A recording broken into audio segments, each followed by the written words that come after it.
Hello everyone, welcome to Study and Stuff, and today we are starting Geography Class 7 Chapter 6 Natural Vegetation and Wildlife. This is part 1 of this chapter.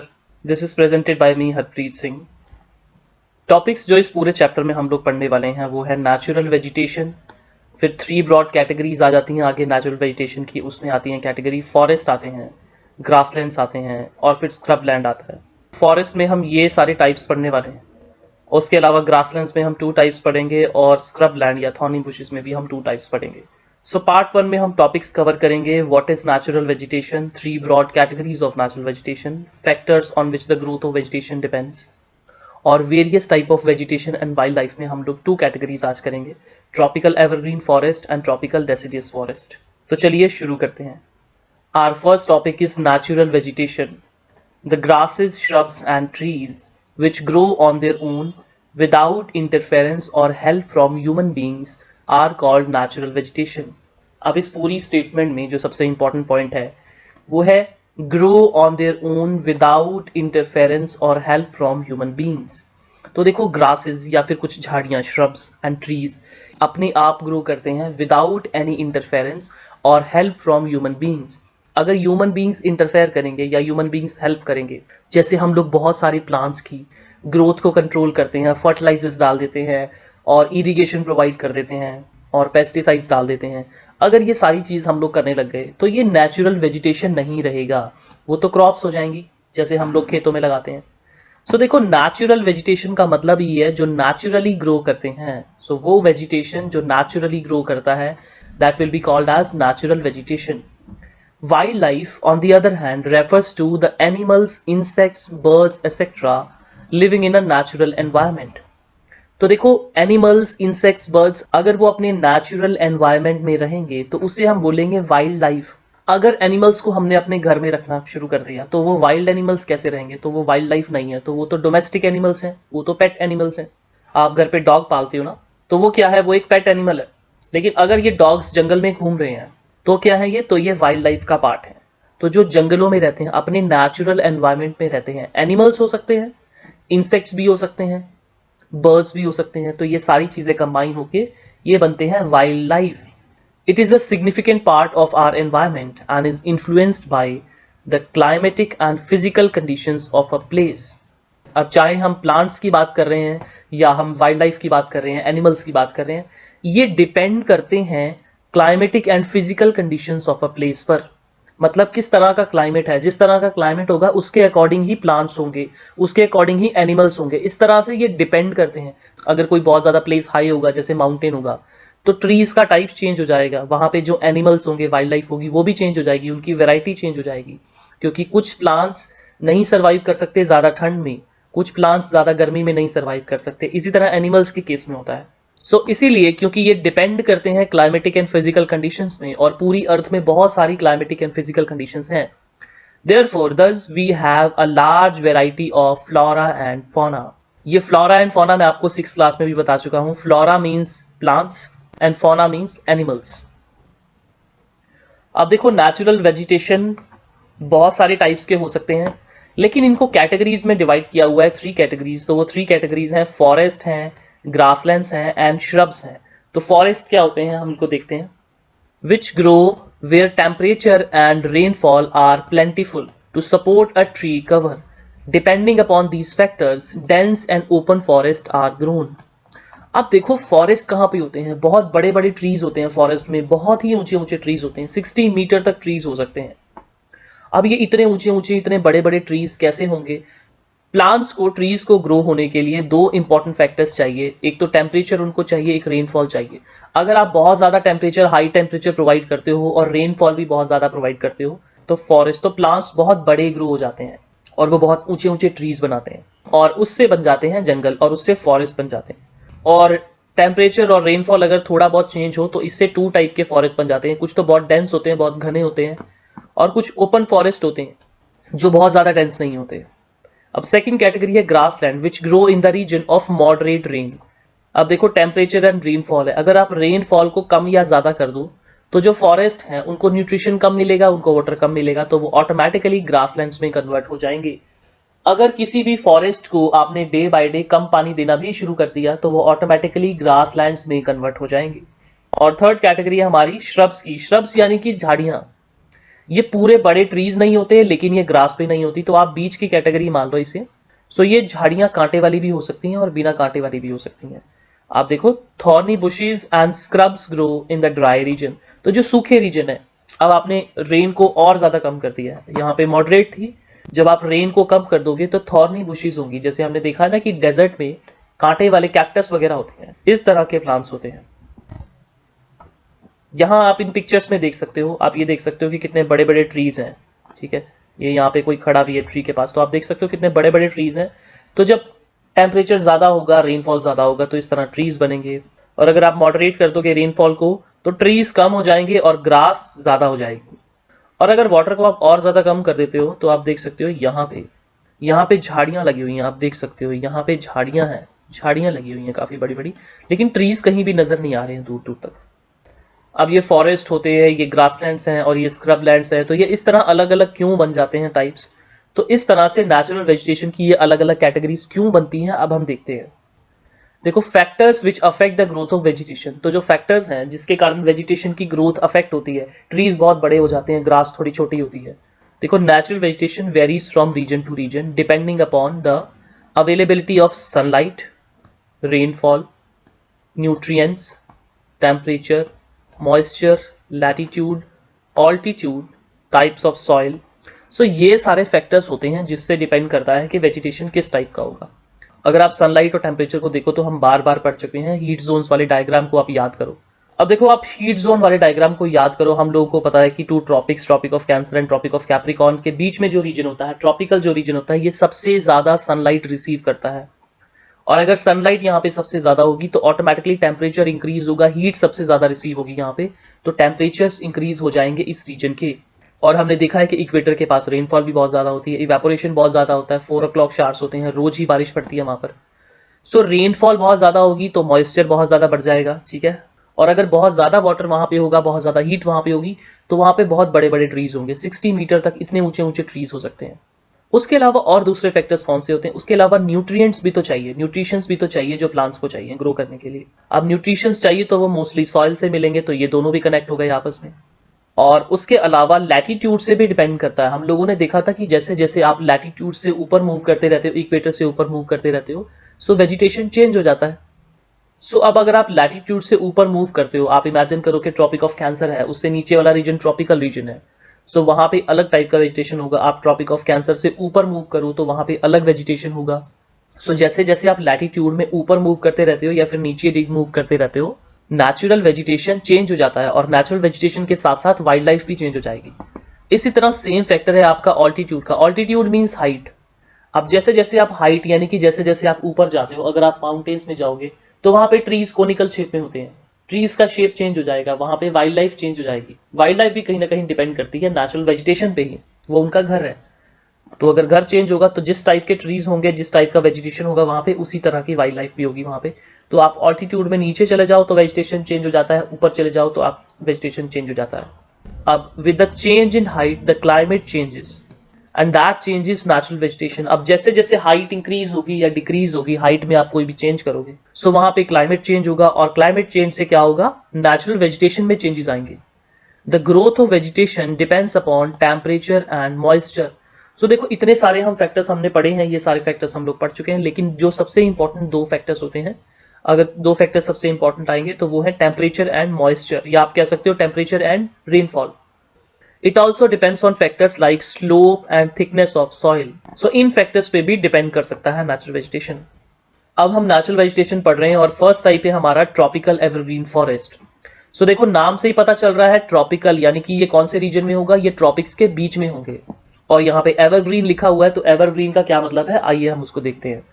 These forests are also called tropical rain forest। Tropical rain forest भी इनको कहा जाता है। Tropical region में होते हैं और rain forest इनको इसलिए कहा जाता है, मैंने आपको बताया था 6th क्लास में भी कि यहाँ पे रोज रेनफॉल होती है, रोज रेनफॉल होती है यहाँ पे, और इसीलिए इन्हें रेन फॉरेस्ट भी कहा जाता है।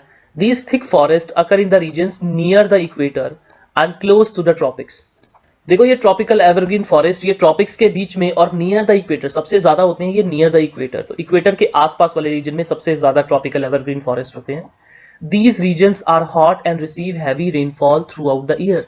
ये मैं आपको बता चुका हूं कि इस रीजन में बहुत ज्यादा हीट रिसीव होती है और बहुत ज्यादा हैवी रेनफॉल रिसीव होती है। As there is no particular dry season the trees do not shed their leaves altogether. अब जैसे ऑटम सीजन होता है वहां पे लीव्स झड़ जाते हैं कुछ ट्रीज के, लेकिन इस केस में ऐसा नहीं होता। पूरे साल यहाँ पे रेनफॉल रिसीव हो रही है, पूरे साल यहाँ पे इनको टेम्परेचर बहुत ज्यादा हीट रिसीव हो रहे हैं। सो ऐसा बिल्कुल नहीं है कि इन ट्रीज के लीव्स शेड नहीं होते, इनके पत्ते नहीं झड़ते हैं। एक्चुअली होता क्या है कि इनके पत्ते साथ साथ झड़ते रहते हैं और साथ साथ नए लीव्स निकलते रहते हैं। और ये फिनोमिना ऐसा नहीं होता कि किसी पर्टिकुलर सीजन में होता है, ये साथ साथ पूरे साल ये फिनोमिना चलता रहता है। पुराने पत्ते झड़ गए, नए पत्ते उगना शुरू हो गए, पुराने पत्ते झड़ गए और नए पत्ते उगना शुरू हो गए, और ये साथ साथ ही चलता रहेगा। एक पत्ता झड़ा तो दूसरा निकल गया। सो जब इस तरह से चलता रहेगा तो क्या ये कभी भी ट्रीज बिना लीव्स के होंगे? ये ट्रीज कभी भी बिना लीव्स के नहीं होंगे, और इसीलिए हम इन फॉरेस्ट को एवरग्रीन फॉरेस्ट कहते हैं। This is the reason they are called evergreen. ठीक है, ये हमेशा ग्रीन रहते हैं, एवरग्रीन। देखो, the thick canopies of the closely spaced trees do not allow the sunlight to penetrate inside the forest even in the day light. So जब इस तरह होगा, बड़े बड़े लीव्स सनलाइट को ब्लॉक कर देंगे, तो क्या होगा, सनलाइट नीचे फॉरेस्ट के फ्लोर तक नहीं पहुंच पाती है, इवन डे लाइट में नहीं पहुंच पाती है। और इसीलिए क्या होता है कि फॉरेस्ट फ्लोर पे ज्यादा प्लांट्स नहीं होते। There is little or no growth of plants in these forest. अब बड़े बड़े ट्रीज तो होते हैं यहाँ पे, लेकिन छोटे प्लांट्स नहीं होते, ग्रासेस वगैरह नहीं, ये सब नहीं होता। फॉरेस्ट फ्लोर पे छोटे छोटे प्लांट्स वगैरह नहीं होते यहाँ पे। The creepers clinch around the trees. अब क्रीपर्स क्या होती हैं? क्रीपर्स आपने देखा होगा जैसे बेल्स होती हैं, जैसे ये ट्रीज है तो ये बेल है तो इसके आसपास लिपट जाएगी, वो ट्रीज के ऊपर लिपट जाएगी। तो क्रीपर्स यहाँ पे होते हैं, लेकिन प्लांट्स नहीं होते, छोटे प्लांट्स। ठीक है, जिसे हम अंडरग्रोथ कहते हैं, तो वो नहीं होती यहाँ पे। In these forests, the ground remains waterlogged because the sunlight cannot reach the ground due to three-layered vegetation. अब देखो, इन फॉरेस्ट में क्या होता है, मैंने आपको बताया ना कि कैनोपीज बन जाती हैं बड़ी बड़ी, और वो फिर सनलाइट को ब्लॉक करती हैं और सनलाइट नीचे तक नहीं पहुंच पाती। और हमें पता है कि यहाँ पे रोज रेनफॉल होती है। तो अगर रोज रेनफॉल होगी तो नीचे जो जमीन है और नीचे जो फॉरेस्ट फ्लोर है वो पूरा का पूरा वाटर लॉक्ड हो जाएगा, वो कीचड़ बन जाएगा पूरा वहां पे। और क्योंकि सनलाइट नीचे रिसीव नहीं कर सकती है तो वो सूखेगा भी नहीं। ट्रीज के कौन कौन से टाइप्स यहाँ पे होते हैं? देखो, हार्डवुड ट्रीज होते हैं यहाँ पे। अब हार्डवुड ट्रीज में होता है रोजवुड होता है, इबोनी होता है, मोहॉगनी होता है। तो ये कुछ टाइप के ट्रीज होते हैं जो इस जगह में पाए जाते हैं। सो ट्रॉपिकल रेन फॉरेस्ट में एक इबनी ट्री होता है। आप यहाँ पे पिक्चर देख सकते हो, इस तरह से आप देख सकते हो कितना थिक है ये ट्री। सो इबनी ट्रीज होते हैं जो ट्रॉपिकल रेन फॉरेस्ट में मिलते हैं। आप इनके लीव्स भी देख सकते हो कितने ब्रॉड हैं, बड़े बड़े लीव्स हैं।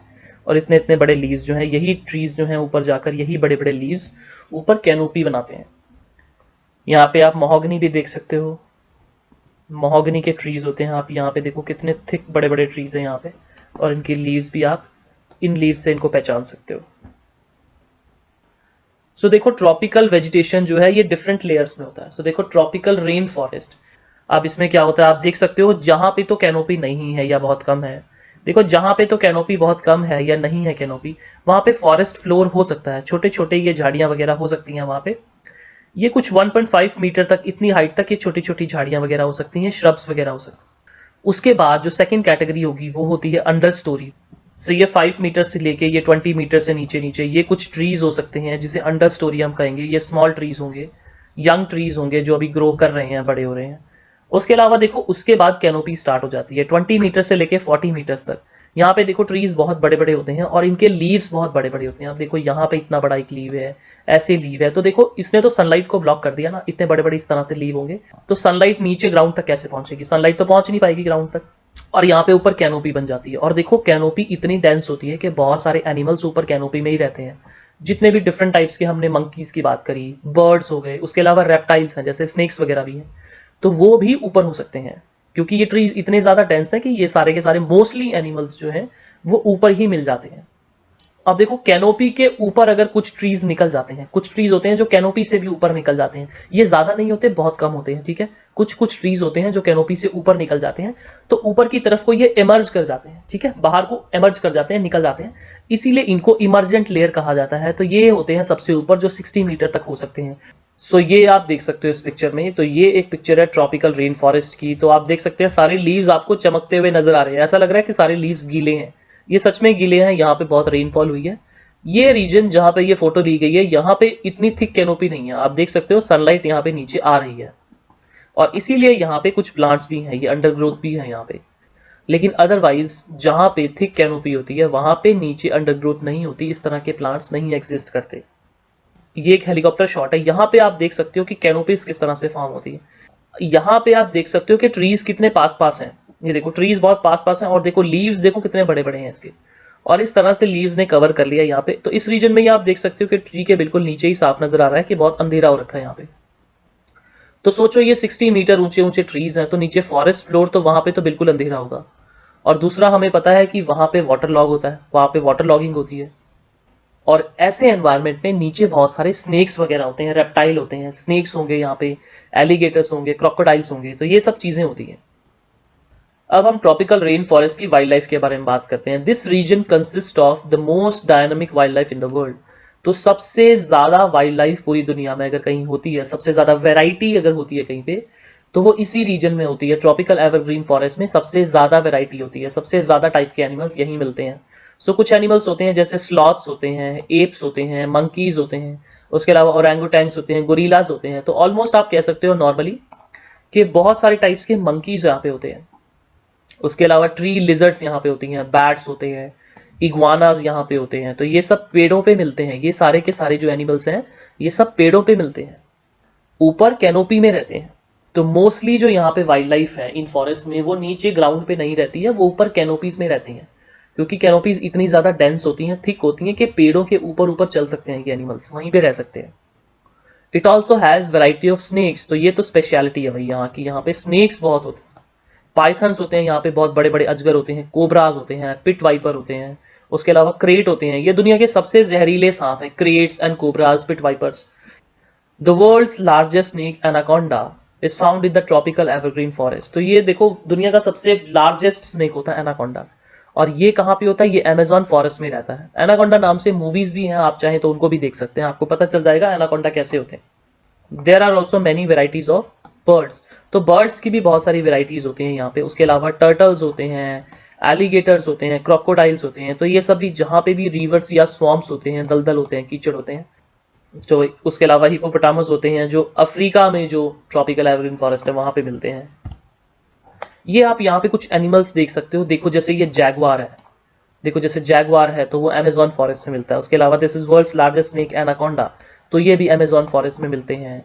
और उसके अलावा आप स्लॉथ्स देख सकते हो, देखो उसके अलावा देखो बहुत ज्यादा कलरफुल वेराइटीज मिलती हैं। नॉर्मल हम लोगों ने फ्रॉक देखे हैं, लेकिन यहाँ पे आप देखो कितने डिजाइन वाले, कितने ज्यादा कलरफुल फ्रॉक्स हैं। तो ऐसे ही डिफरेंट डिफरेंट कलर्स के बहुत ही ज्यादा वैरायटी के फ्रॉक्स होंगे यहाँ पे।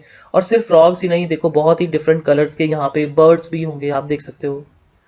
और उसके अलावा आप देखो यहाँ पे एप्स होते हैं काफी तरह के, जैसे यहाँ पे चिंपैंजीज हैं। तो ये सारे एनिमल्स भी यहाँ पे मिलते हैं। प्लांट्स की वेराइटीज भी होती हैं और एनिमल्स की वेराइटीज भी होती हैं। अब सेकेंड हम बात करते हैं ट्रॉपिकल डेसिडुअस फॉरेस्ट की। अब देखो tropical deciduous are the monsoon forest found in the large part of India, northern Australia and in Central America. और उसके अलावा इन्हें मॉनसून फॉरेस्ट भी बोलते हैं। अब देखो these forest are not as dense as rain forest. तो जितने रेन फॉरेस्ट डेंस होते हैं इतने ज्यादा डेंस नहीं होते, इट मीन्स यहाँ पे कैनोपी नहीं होती है। These regions experience seasonal changes, और यहाँ पे सीजनल चेंजेस आते हैं, वहां पे कोई सीजन नहीं होता, एवरग्रीन फॉरेस्ट का कोई सीजन नहीं होता। Trees shade their leaves in the dry season two conserve water. तो यहाँ पे जो ट्रीज हैं एक पर्टिकुलर सीजन में अपने लीव्स को शेड करते हैं, इनके पत्ते झड़ जाते हैं। ऑटम सीजन में नॉर्मली ऐसा होता है। अब देखो these are of medium height, these are of medium height and there is no canopy. तो मैंने आपको बताया कि यहाँ पे कैनोपी नहीं होती और इतनी ज्यादा हाइट नहीं होती इनकी, बहुत ही ज्यादा, जैसे एवरग्रीन फॉरेस्ट में 60 मीटर्स तक होते हैं, तो उतने ज्यादा बड़े नहीं होते ये trees. These forest have a thick undergrowth. अब देखो अगर कैनोपी नहीं है तो सनलाइट नीचे तक पहुंच सकती है, तो यहाँ पे अंडरग्रोथ हो सकती है। उसके अलावा यहाँ पे स्मॉल ट्रीज भी हो सकते हैं और श्रब्स भी हो सकते हैं। और जो ट्रीज की वैरायटी यहाँ पे मिलती है वो है साल, टीक, नीम या फिर शीशम, शीशम को रोजवुड भी कहते हैं। तो ये सारे टाइप्स के जो ट्रीज हैं वो यहाँ पे मिल सकते हैं। अब hardwood trees are extremely useful for making furniture, transport and constructional material. तो देखो ये आयरन एंड स्टील तो बहुत बाद में आया, शिप्स भी लकड़ी से बनती थी और उसके अलावा फर्नीचर तो लकड़ी से बनता ही है। उसके अलावा कंस्ट्रक्शन करने के लिए किसी भी तरह की, जैसे घर बनाने के लिए, ये सब इन चीज़ों के लिए भी हार्डवुड ट्रीज यूज होते हैं, ये सारे ट्रीज यूज होते हैं। अब देखो वाइल्ड लाइफ यहाँ पे कौन कौन सी होती है, तो बिल्कुल कॉमन वाइल्ड लाइफ यहाँ पे मिलती है, जैसे टाइगर्स हैं, लायंस हैं, डियर, लेपर्ड, एलिफेंट, लंगूर, तो ये सारे टाइप्स के कॉमन एनिमल्स इस जगह पे मिलते हैं। तो ये आप देख सकते हो एक टिपिकल ट्रॉपिकल डेसिडियस फॉरेस्ट, आप देख सकते हो कि ये सीजन के अकॉर्डिंग लीव सारे शेड हो गए हैं इसके, ये देखो नीचे पड़े हैं पास सारे पत्ते, और ये बहुत बड़े भी नहीं है, और यहाँ पे देखो गैप्स भी बहुत हैं। तो अभी तो ड्राई सीजन चल रहा है, लेकिन जैसे ही दोबारा से लीव्स आएंगे तो यहाँ पे भी नीचे छोटी छोटी झाड़ियां निकल आएंगी, अंडरग्रोथ निकल आएगी यहाँ पे। ये ट्रीज के कुछ टाइप्स आप देख सकते हो। फर्स्ट टाइप इज शीशम, जैसे मैंने आपको बताया। तो देखो इस तरह से ये इसकी लीव्स होती हैं। तो देखो शीशम की लीव्स कुछ इस तरह की होती हैं, और ये इस तरह के इस पे फ्रूट्स कह लो इसको, या फिर इसमें सीड्स होते हैं, और इस तरह के ये सीड्स होते हैं, इनके अंदर सीड्स होते हैं। और वुड कुछ इस तरह की होती है। शीशम की लकड़ी आप पहचान सकते हो बहुत आराम से, आप देख सकते हो अंदर से ये रेड है, अंदर से ये हल्की हल्की रेड है, अंदर इसका कलर चेंज हो जाता है, और इसीलिए इसे रोजवुड भी कहा जाता है। अब हमारा सेकंड टाइप है टीक। तो टीक के ये ट्रीज आप देख सकते हो, ये भी आपने बहुत ही आम विलेजेस वगैरह में बहुत आम दिख जाते हैं ये ट्रीज। तो ये ट्रीज आपने देखे होंगे, आप ये टाइप के इनको लीव से पहचान सकते हो, दीज आर टीक ट्रीज। और ये आप थर्ड कैटेगरी देख सकते हो, दिस इज साल ट्रीज। जैसे अब देखो आजकल क्या होता है, कोई ओकेजन होता है, कोई बर्थडे पार्टीज वगैरह भी हैं, कुछ भी हैं, तो आजकल प्लास्टिक वो थर्मोकॉल के ग्लासेस आ जाते हैं, थर्मोकॉल के यानी कि पेपर ग्लासेस, आजकल पेपर ग्लासेस भी आ जाते हैं, तो उसमें भी ये सारी चीजें आप लोग तो उसमें खाना पीना कर लेते हैं। लेकिन देखो इससे पहले क्या होता था, जब ये प्लास्टिक वगैरह के बर्तन वगैरह, ये थालियां, ग्लास, ये सब नहीं आए थे, तो उससे पहले ये साल के आप लीव्स देख सकते हो, तो ये लीव्स के बर्तन बने होते थे। सो ये लीव्स के बर्तन बने होते थे, इनकी थालियां बनी होती थी, और उस पे पहले लोग खाना खाते थे। तो वो देखो बहुत ही बढ़िया भी था, एनवायरमेंट फ्रेंडली भी था। और साल की लकड़ी के फर्नीचर भी बनाए जाते हैं। तो ये आप देख सकते हो, ये साल के ट्रीज हैं। अब देखो डेसिडुअस फॉरेस्ट का एक टाइप नीम भी है, और ये नीम बहुत ही कॉमन नेम है। हम सब ने नीम का पेड़ देखे हुए हैं। इन लीव्स को आप इस तरह से पहचान सकते हो, इस पिक्चर से आप नीम की लीव्स पहचान सकते हो। और नीम के पेड़ में ये फ्रूट्स भी होते हैं। अब इनको अलग अलग नाम से बोला जाता है, इसको निबोरी कहा जाता है, निम्बोड़ी कहा जाता है। तो इस तरह से अलग अलग इसके नाम बोले जाते हैं अलग प्लेसेस में। अब ये जो है वो बहुत कड़वा ट्री होता है, इसके लीव्स, इसका फ्रूट, ये सब बहुत कड़वा होता है। लेकिन जो हमारा इंडियन मेडिसिन सिस्टम है, आयुर्वेद है या और सिस्टम्स हैं, उसमें इसे एक मेडिसिन की तरह यूज किया जाता है। इसके बहुत सारे बेनिफिट्स हैं। स्किन प्रॉब्लम्स होती हैं तो उसके लिए नीम बहुत अच्छा होता है। सो इस वीडियो में हम इतना ही पढ़ेंगे, और बाकी के टॉपिक्स हम लोग पार्ट 2 में करेंगे। सब्सक्राइब कीजिए हमारे चैनल को और नए नोटिफिकेशंस पाने के लिए बेल आइकन को प्रेस कर दीजिए।